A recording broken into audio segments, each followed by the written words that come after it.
The European Union should loosen its deficit rules due to extra spending caused by a record influx of refugees, the head of the European Parliament and Luxembourg's finance minister both said in newspaper interviews on Sunday.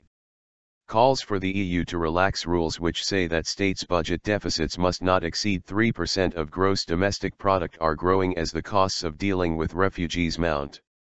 Austria has also said Brussels should consider exemptions for the rising cost of looking after refugees.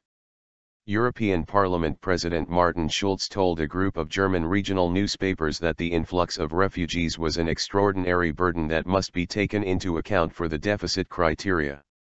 He said, given the huge burdens that individual countries are bearing in the refugee crisis, we can't just act like everything is in a normal state.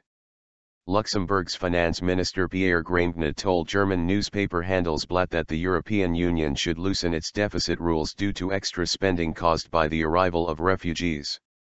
We should neutralize the extra expenses, Grambna, whose country currently has the EU's rotating presidency, was quoted as saying.